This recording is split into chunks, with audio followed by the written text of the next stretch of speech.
En septiembre de 2008, los cuerpos del pastor George Waltham, la diácona Penny Lawrence y Jack Harris, de 22 años, fueron encontrados en las tranquilas aguas del río Fallbrook, en Massachusetts. Una investigación pronto revelaría una devastadora red de traición, celos y obsesión que condujo a sus muertes. Todo comenzó en junio de 2008 en la pequeña comunidad de Fallbrook, donde una serie de incidentes aparentemente no relacionados dentro de la iglesia local desembocaron en uno de los casos más impactantes que el pueblo había presenciado. Un crimen arraigado en el amor, la fe y oscuros secretos mortales.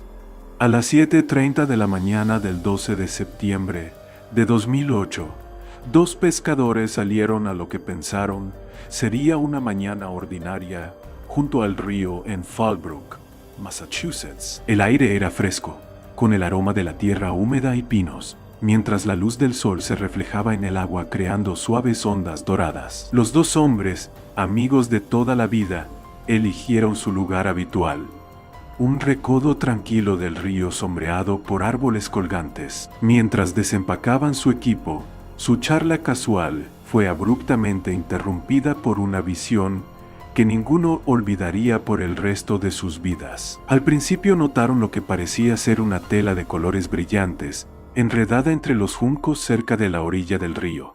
Uno de los hombres, pensando que podría tratarse de una lona descartada o escombros, se acercó para investigar.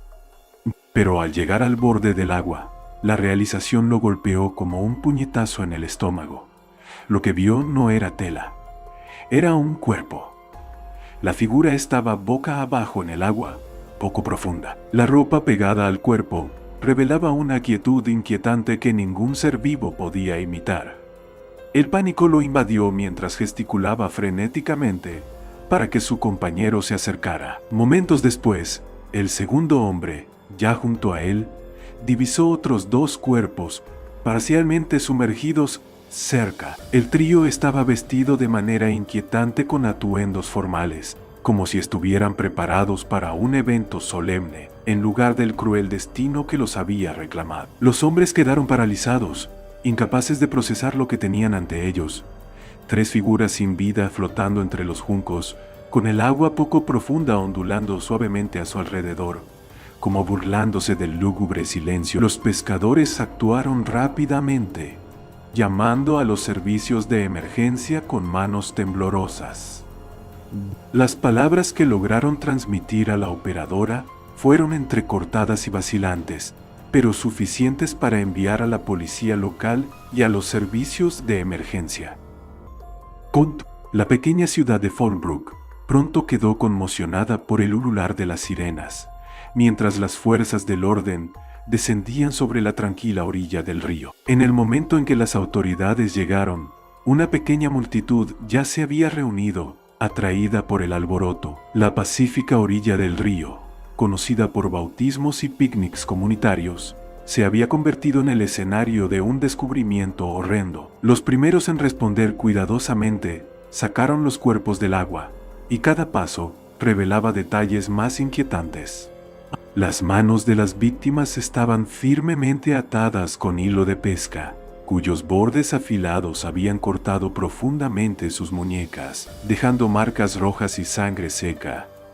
Sus bocas estaban cruelmente amordazadas con páginas de himnarios empapadas y deformadas por el agua. Las cubiertas de los libros, una vez impecables, ahora estaban rasgadas y manchadas de barro, un ominoso contraste con los solemnes himnos impresos en su interior. Las víctimas fueron identificadas rápidamente como el pastor George Waltham, la diácono Penny Lawrence y Jack Harris, un joven miembro de la congregación. Cada uno de ellos había estado profundamente involucrado en la iglesia y era conocido en la pequeña comunidad por su inquebrantable devoción. Sus muertes causaron un impacto tremendo en Fallbrook, un lugar donde la fe y la unidad eran pilares fundamentales de la vida diaria. George Waltham, el carismático pastor de unos 39 años, era conocido por su poderosa voz y sermones compasivos.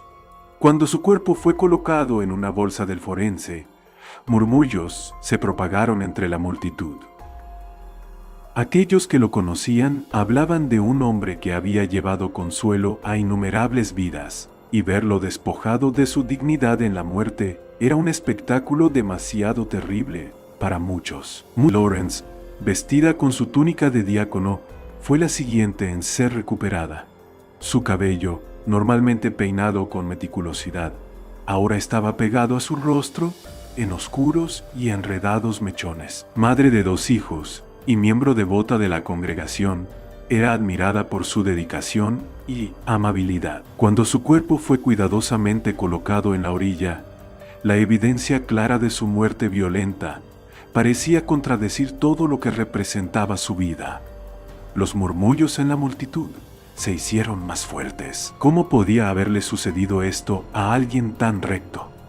Finalmente, el cuerpo sin vida de Jack Harris fue sacado del agua. Con solo 22 años, había sido una joven promesa dentro de la iglesia. Su apariencia juvenil, combinada con la brutalidad de su muerte, conmovió profundamente a todos los presentes. Algunos en la multitud lloraban abiertamente mientras veían su cuerpo, aún vestido con la túnica bautismal que tantas veces había llevado con orgullo, ser llevado lejos. A medida que el día avanzaba, los investigadores examinaron minuciosamente el área en busca de pistas. Los equipos forenses trabajaron metódicamente, fotografiando la escena, recogiendo muestras y anotando cada detalle. Las túnicas ceremoniales de las víctimas estaban rasgadas en algunos lugares, lo que sugería que había ocurrido una lucha violenta. El hilo de pesca utilizado para atar sus manos no solo dejó heridas físicas, sino también un sombrío relato de restricción y fuerza. Incluso los himnarios empapados y descoloridos parecían contar su propia historia. Una cruel ironía en su uso como instrumentos de silencio. El 14 de septiembre, los informes forenses confirmaron las sospechas que ya dominaban la mente de todos en el pueblo. Esto no fue un trágico accidente ni un desafortunado incidente durante una ceremonia de bautismo. Las marcas de estrangulamiento, las mordazas y la posición de los cuerpos apuntaban a un acto deliberado, atroz y profundamente personal. Fue un asesinato calculado, cruel y cargado de intenciones. Los medios de comunicación descendieron sobre Fallbrook, ansiosos por descubrir la historia detrás de lo que rápidamente llamaron los asesinatos del bautismo. Habían destruido la ilusión de seguridad en Fallbrook, dejando una profunda cicatriz que ninguna cantidad de oraciones podría sanar. De inmediato, el 16 de septiembre de 2008, el Departamento de Policía de Fallbrook comenzó lo que sería una exhaustiva investigación, entrevistando a los miembros de la congregación en duelo.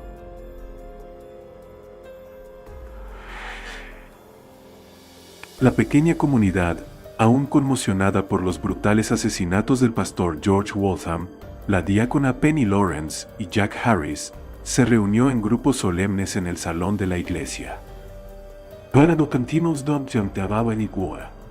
La pequeña comunidad, aún Jack Harris, se reunió en grupos solemnes en el salón de la iglesia. Los investigadores trabajaron metódicamente, interrogando a cualquier persona que pudiera tener información sobre los días previos a los asesinatos. No pasó mucho tiempo antes de que los nombres de Mary y Thomas Caton surgieran en las conversaciones. Los Caton, una pareja de unos 40 años, eran conocidos por sus personalidades temperamentales y frecuentes enfrentamientos con los líderes de la iglesia. El domingo anterior a los asesinatos, un argumento había estallado entre el pastor George y Thomas durante el sermón. Testigos describieron el intercambio como acalorado pero controlado, con Thomas desafiando a George sobre su interpretación de una escritura relacionada con la fidelidad matrimonial. Mary, sentada entre la congregación, asintió visiblemente en señal de acuerdo con su esposo,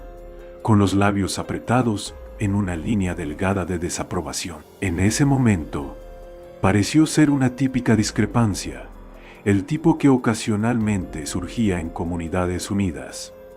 Pero ahora, a la luz de los asesinatos, el incidente adquirió un matiz más siniestro. Cuando fueron interrogados, Mary y Thomas presentaron una coartada, afirmando que habían asistido a un retiro de consejería matrimonial en un pueblo vecino la noche de los asesinatos. Sin embargo, su coartada pronto comenzó a desmoronarse.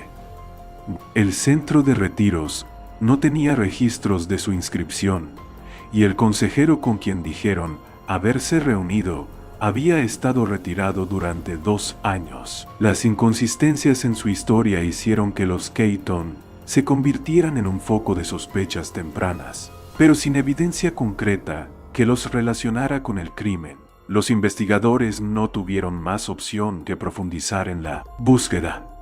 El 20 de septiembre de 2008, un descubrimiento impactante cambió por completo el rumbo de la investigación. En las horas tranquilas de la madrugada, detectives que revisaban registros telefónicos encontraron un patrón que sorprendió incluso a los más experimentados. Penny Lawrence, la devota diácona y madre de 2 hijos, había mantenido frecuentes contactos nocturnos con el pastor George Waltham Panton. Los registros mostraban horas de conversaciones que se extendían hasta la madrugada, y una investigación más profunda reveló decenas de reuniones clandestinas en los últimos meses. Este hallazgo envió ondas de choque a través de la congregación, donde tanto Penny como George eran tenidos en alta estima. Para los de afuera, George había sido un viudo aún afligido por la pérdida de su esposa, pero completamente dedicado a su papel como pastor de los fieles. Penny, por otro lado, proyectaba la imagen de devoción, una mujer que nunca faltaba a un servicio, organizaba innumerables eventos de caridad y hablaba a menudo sobre la importancia de la familia. Sin embargo, la verdad era mucho más complicada.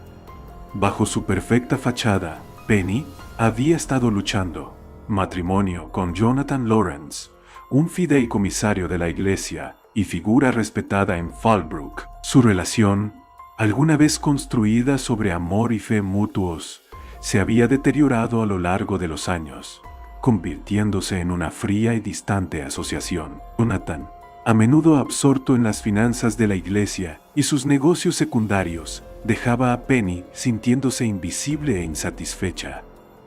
Su conexión con George había comenzado de manera inocente, una sesión de oración compartida seguida de un paseo por la orilla del río, donde ambos se confiaron sus luchas personales. Pero lo que comenzó como una amistad rápidamente se transformó en algo mucho más intenso. George, todavía afligido por la pérdida de su esposa, encontró consuelo en la atención de Penny. Para un hombre que había pasado años liderando a otros mientras suprimía su propio dolor, el afecto de ella era un bálsamo para su soledad. Comenzó a depender de su presencia, su risa y su inquebrantable creencia en su visión para la iglesia.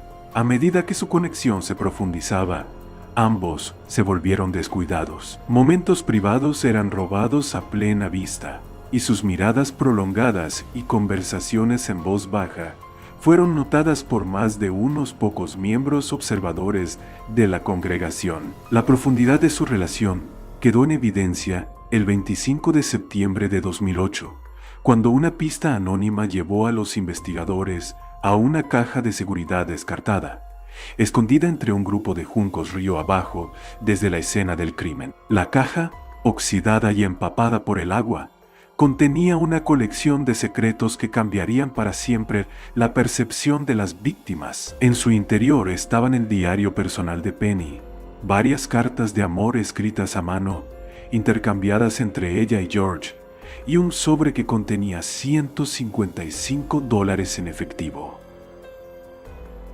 El diario, meticulosamente detallado con la elegante caligrafía de Penny, revelaba la profundidad de su agitación emocional. Escribía sobre su anhelo por George, su culpa por traicionar a su esposo y su temor de lo que podría suceder si su aventura se descubría. Las cartas de amor eran igualmente reveladoras. llenas de apasionadas declaraciones y promesas que pintaban el retrato de dos personas atrapadas entre su fe y sus deseos. Las palabras de George, escritas con trazos audaces, hablaban de su intención de dejar Fallbrook y comenzar una nueva vida junto a Penny. El tono de las cartas sugería urgencia, como si la pareja hubiera estado planeando escapar juntos antes de que algo o alguien interviniera. El dinero en efectivo añadía otra capa de misterio. Los investigadores especularon que podría haber sido destinado a financiar una nueva vida, lejos del juicio de la comunidad. Pero su presencia también planteaba preguntas sobre si podría haber sido un motivo para los asesinatos. Mientras el diario y las cartas dibujaban un vívido retrato de la relación entre George y Penny, también arrojaban una sombra sobre la tercera víctima, Jack Harris, un joven devoto de apenas 22 años. Jack había idolatrado a George, describiéndolo a menudo como una figura paterna. Había sido bautizado recientemente por George y pasaba incontables horas como voluntario en la iglesia. Los investigadores descubrieron que Jack había estado presente durante muchos de los momentos privados de George y Penny, convirtiéndose en un testigo involuntario de su creciente cercanía. El descubrimiento de la caja de seguridad sugería que Jack podría haber sabido más de lo que había dejado ver. Había descubierto su aventura y se encontraba dividido entre su lealtad a George y su obligación moral con la iglesia. Su trágico final planteaba inquietantes preguntas sobre el papel que podría haber desempeñado en el desarrollo de los acontecimientos. Preguntas que perseguirían a la congregación mucho después de que concluyera la investigación. A finales de septiembre, las piezas del rompecabezas comenzaron a encajar. Una narrativa de crimen brutal, alimentada por celos, traición y desesperación, estaba tomando forma, pero muchas preguntas seguían sin respuesta. A medida que la investigación avanzaba, la pequeña ciudad de Fallbrook se preparaba para más revelaciones, sabiendo que la verdad detrás de los asesinatos del bautismo expondría no solo los pecados de las víctimas, sino también la oscuridad que se había arraigado silenciosamente en su comunidad. El 11 de septiembre de 2008, mientras el sol del atardecer bañaba Fallbrook en una cálida luz, la congregación se reunió para una solemne sesión de oración. La iglesia estaba impregnada de una reverencia tranquila, una anticipación compartida para la ceremonia de bautismo planeada para la mañana siguiente. El pastor, George Waltham, había enfatizado el evento como una oportunidad de renovación y unidad, un momento para fortalecer la fe y la comunidad. Sin embargo, bajo la superficie de esta reunión, aparentemente pacífica, las tensiones servían entre algunos de sus miembros más prominentes. Penny Lawrence, sentada en el banco delantero como siempre, parecía distraída.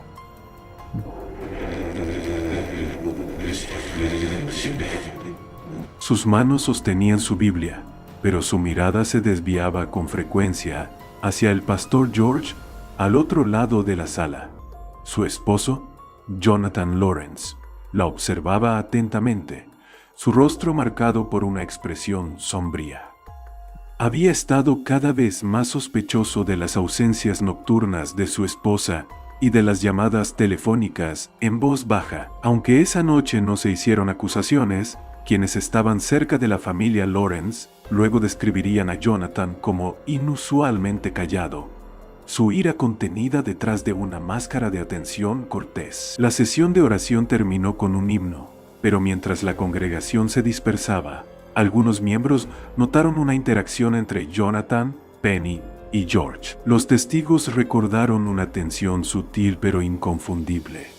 Una mirada de reojo de Jonathan, un gesto apresurado de Penny y los intentos de George de mantener su compostura. Lo que se dijo o se comunicó silenciosamente entre los tres quedó sin resolver mientras se separaban esa noche. Al amanecer del 12 de septiembre de 2008, la ceremonia de bautismo estaba programada para llevarse a cabo junto a las tranquilas aguas del río Fallbrook. George, fiel a su naturaleza meticulosa, había insistido en llegar temprano para preparar todo. Penny se ofreció como voluntaria para ayudar, una decisión que no levantó sospechas en ese momento, dada su reputación de dedicación. Jack Harris, siempre dispuesto a servir, ofreció llevar los suministros del bautismo y unirse a ellos. A las 6 de la mañana, se vio al trío caminando juntos hacia la orilla del río. Penny y George caminaban lado a lado, sus pasos lentos mientras hablaban en tonos bajos. Jack los seguía a pocos pasos, cargando una caja de madera llena de túnicas ceremoniales, himnarios y un cuenco bautismal de plata. A medida que el trío comenzaba los preparativos para la ceremonia, la tranquilidad de la mañana solo era interrumpida por el suave crujido de las hojas y el murmullo del río al golpear la orilla. En ese momento, alrededor de las 6:45 de la mañana, un testigo afirmó haber visto a una figura no identificada acechando cerca del borde del bosque. Un hombre con una chaqueta oscura y capucha permanecía parcialmente oculto entre los árboles, observando al grupo desde la distancia.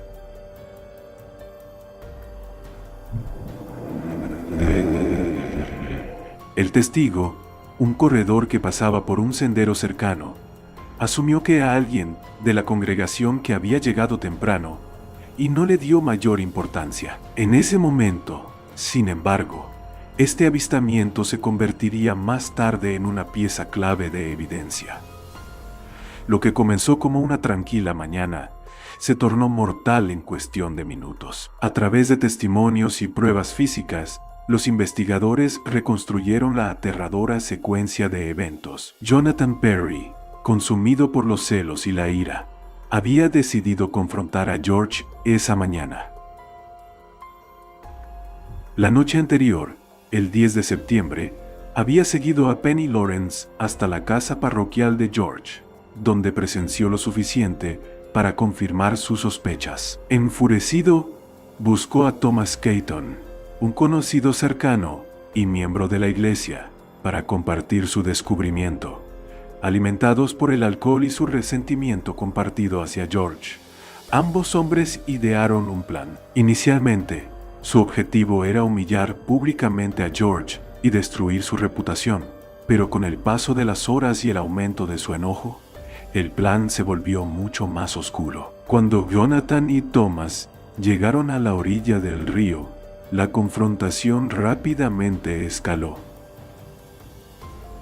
George intentó calmar la situación, pero la furia de Jonathan era incontrolable. La presencia de Penny solo avivó las llamas de su enojo, y sus súplicas fueron ignoradas. Jonathan, cegado por el resentimiento, acusó a George de traicionar su confianza, de corromper lo que una vez fue puro entre los tres y de destruir su familia. La tensión en el aire era palpable, cada palabra cargada de veneno. En medio del caos, Thomas, quien había permanecido en silencio hasta ese momento, fue quien propuso llevar la confrontación un paso más allá. Fue entonces cuando, en un arrebato de violencia inesperada, ambos hombres atacaron a George. Utilizando hilo de pesca, le ataron las manos con fuerza, sin dejarle opción de defenderse. Los gritos de Penny, quien intentó interceder, fueron sofocados rápidamente, su rostro lleno de desesperación. Los tres hombres no tuvieron piedad. La brutalidad de la situación se intensificó, y Jack Harris, quien había estado observando en silencio desde un costado, intentó intervenir. Sin embargo, su intervención solo lo condenó. La violencia escaló rápidamente cuando Thomas, en un impulso frenético, golpeó a Jack con una piedra pesada, dejándolo inconsciente. Lo que comenzó como una confrontación cargada de emociones, se transformó en un asesinato sin piedad. Las aguas del río, que en otro contexto habrían simbolizado la purificación, se convirtieron en la tumba de tres vidas, irremediablemente alteradas por la ira y la venganza. Cada uno de los participantes quedó marcado por su propia desesperación y el peso de lo irreversible. La vida de Jonathan y Thomas cambiaría para siempre, y lo que pudo haber sido una catarsis moral para la comunidad de Fallbrook se transformó en una pesadilla de la que nadie podría despertar. Mientras Jonathan la acusaba de traición, la situación se tornó violenta cuando Jonathan, con la ayuda de Thomas, sometió a George y le ató las manos con hilo de pesca. Penny, en un intento desesperado por proteger a George, también fue sometida, y sus gritos fueron silenciados con una mordaza improvisada hecha de un himnario empapado. Jack Harris, al presenciar la horrorosa escena, intentó intervenir. Su lealtad hacia George y su sentido de justicia lo impulsaron a actuar, pero sus esfuerzos fueron respondidos con brutalidad. Thomas, en un ataque de pánico, lo golpeó con una piedra pesada, dejándolo inconsciente. En el caos, los tres fueron arrastrados al agua. George y Penny, atados y amordazados, no tuvieron posibilidad de escapar. Jack, aunque no estaba atado, estaba demasiado herido para salvarse. La luz de la mañana reveló un crimen de una crueldad inimaginable. Para cuando los cuerpos fueron descubiertos, Jonathan y Thomas habían huido, dejando atrás las herramientas de su violencia y una comunidad destrozada por sus acciones. La investigación avanzó rápidamente, y para el 1 de octubre de 2008, la policía había reunido suficientes pruebas para arrestar tanto a Jonathan Perry como a Thomas Caton. Testigos situaron a Jonathan cerca del río la mañana de los asesinatos, y un análisis forense vinculó el hilo de pesca utilizado para atar a las víctimas con un carrete encontrado en el garaje de Thomas. La chaqueta oscura con capucha descrita por el corredor fue recuperada en la casa de Jonathan, manchada con restos de agua del río y barro. A medida que el caso se desarrollaba, los motivos detrás del crimen se volvieron escalofriantemente claros. Los celos de Jonathan habían estado fermentando durante meses, finalmente confirmados en los días previos al bautismo. Thomas, amargado por sus propios conflictos con George, estuvo más que dispuesto a ayudar en lo que comenzó como un plan de humillación, pero terminó en asesinato. Las consecuencias fueron devastadoras. En enero de 2010, Jonathan Perry fue declarado culpable de asesinato en primer grado y condenado a cadena perpetua, sin posibilidad de libertad condicional. Thomas Caton, quien cooperó con las autoridades y confesó su participación, recibió una sentencia de 25 años por homicidio involuntario. La iglesia de Fallbrook, alguna vez próspera, quedó en ruinas, su congregación dividida y su fe profundamente sacudida. Los hijos de Penny, ahora huérfanos, enfrentaron la pérdida de su madre y las acciones de su padre. La reputación intachable de George quedó empañada por las revelaciones de su aventura, dejando a muchos en la comunidad cuestionando su fe en él. Los padres de Jack, devastados por la pérdida sin sentido de su hijo de 22 años, canalizaron su dolor en la creación de una fundación para apoyar a las víctimas de la violencia. El río, que alguna vez fue un símbolo de paz y renovación, se convirtió en un recordatorio inquietante de la tragedia de los asesinatos del bautismo. No fueron solo un crimen, sino una traición profunda a todo lo que consideraban sagrado. A día de hoy, algunos visitantes afirman sentir una inquietante quietud junto al agua, un silencioso homenaje a las vidas perdidas por la fe, el deseo y los celos.